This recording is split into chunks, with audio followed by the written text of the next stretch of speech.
Hello, this is Guy with Cow on Head, and today we are reviewing Arrested Development, but not the one you might think of. This is the Moonlight episode called Arrested Development, and not the overrated Fox Netflix show.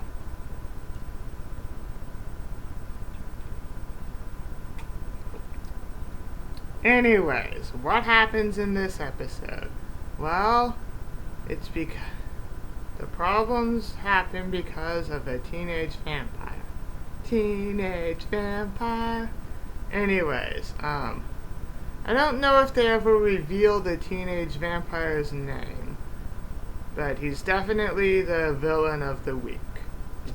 And he wants to be together with an escort, but he seems obviously more preoccupied with some teenage stuff and hormones than he is with actually having a meaningful relationship or even just having sex.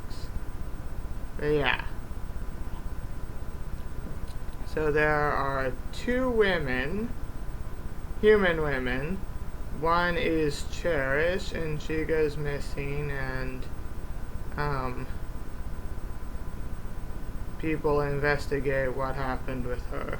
And then there's another woman who is eventually found dead. Her real name is Natalie, I believe, but she also goes by Jasmine at this escort site. And basically things are still weird between Beth and Mick because of the whole sucking blood during the desert thing. You see,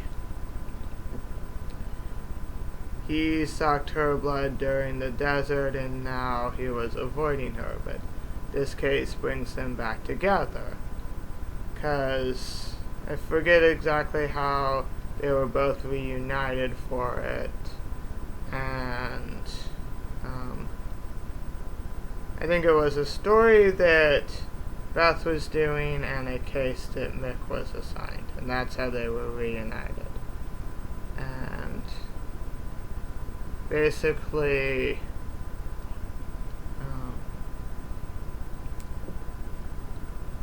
the parents of Cherish, they hire Mick to find it, and at some point the other woman, Jasmine, she's dead, I think killed by the teenage vampire, and basically they see the body but are slightly relieved that it's not Cherish, their daughter. Of course that means some other person lost their daughter, but I guess they're not really focused on as much. And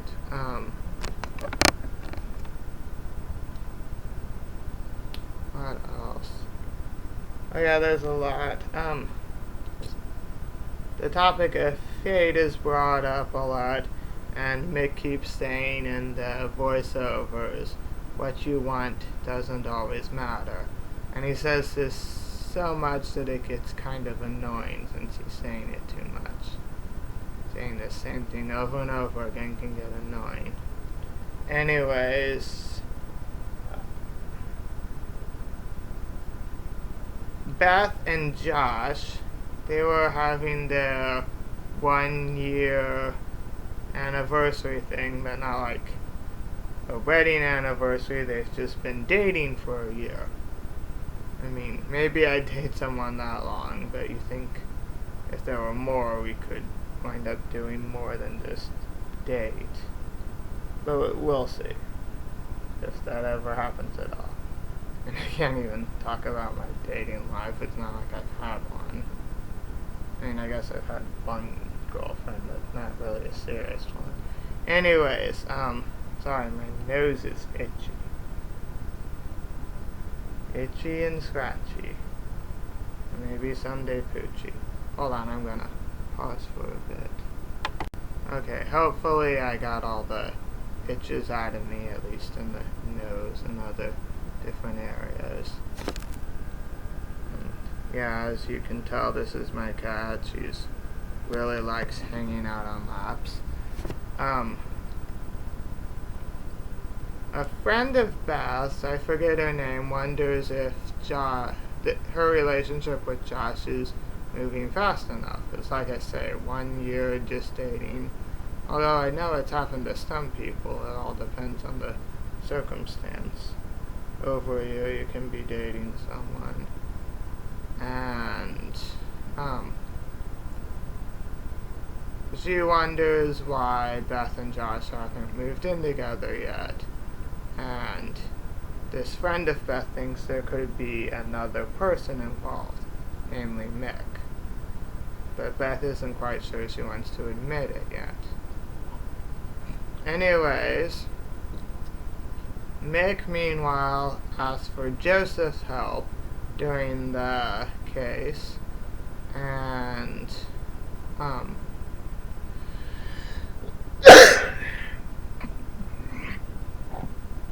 they wind up helping, and when it's the time for the body in the morgue, that's when Beth is there, but then she winds up hiding from Mick, but he is still able to smell her using his vampire powers. After the people leave, they talk to each other some. Ultimately, Beth pretends to be the dead escort by calling different potential clients on the phone, and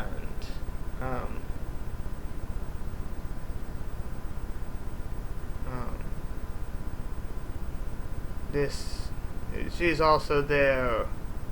It was Joseph and other people who were helping it, and Beth is able to figure out when she asked, and when Mick admits it, that yes, these are other vampire friends, and it's like, interesting, yes, no, maybe, yeah, Beth can now figure out who in Mick's life, or at least that Joseph and some other person, I forget who right now, are in fact vampires as well, just like Mick is. And so by finding the teenage vampire, this vampire was also able to get Cherish there, and Cherish is a bit weary of him and winds up calling for help, and they make contact with Mick. And basically Mick is convinced that because he's a teenager, he thinks about sex a lot, and basically claims that a teenager thinks about sex 20 times in a minute, which I don't think is physically possible, but it's very likely Mick was simply exaggerating, because, I mean, come on, you can't think about sex that much. And when you're not thinking about sex, how would you even get to the other stuff?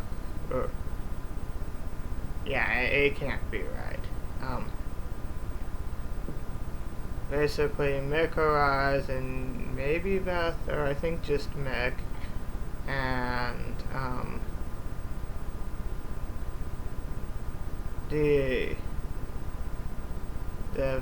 Cherish is able to be reunited, or at least escape from the villain, and the evil vampire was under the boardwalk. That's when Mick stays to the night, but then it seems certain things are open, possibly messed with by the vampire. They turn on a coaster, and in foreshadowing earlier, the villain said the roller coaster is killer, which is high when Mick and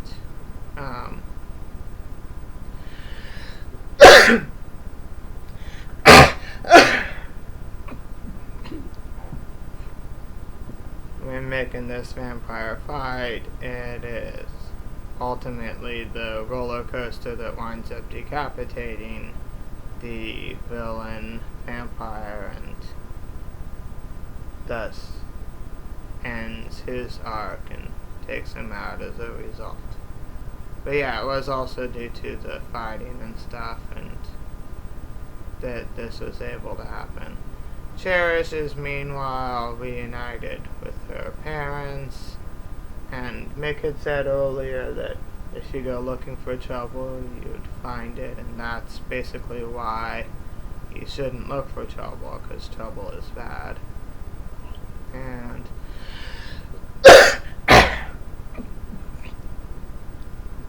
after the case is solved, Beth wants to respect people's privacy by not running a story on it because she thinks that would be a nicer and better option.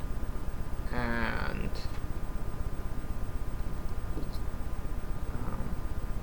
Mick and Beth see each other in the parking lot after almost missing each other, and then they wind up kissing each other. And just a reminder that Beth is still with Josh, so there are complications there. And maybe that's the whole episode, but I'm gonna quickly check to make sure of that. Okay, so the points to focus on that I don't think I covered yet. 1 point, Mick and Beth talked about sex between humans and vampires, although I do believe Beth was more joking some with some of it, because I think she might have mentioned children's names, but that could have been a later episode. Josh notices the bite marks and doesn't know what that was, and he thinks that Mick was avoiding them, or maybe just him, but probably Beth might have written the wrong words in the notes I took. And there was a scene where Mick and Beth go to a place but then get jumped by the police, and Mick seems to ignore the detective woman or whoever is talking to them about it. So that's pretty much it. I have seen all of the Moonlight episodes, and I'm hopeful I can make the rest of the videos soon, and we'll see if I do or not, and hopefully I can have them all published in due time. It would be nice to get caught up, especially since I know that at least one person is interested, and that's all I really need. And not really sure what else there is to say. That was Moonlight's 5th episode, all the rest of development. I'll hope to be back with another Moonlight episode or some other video soon.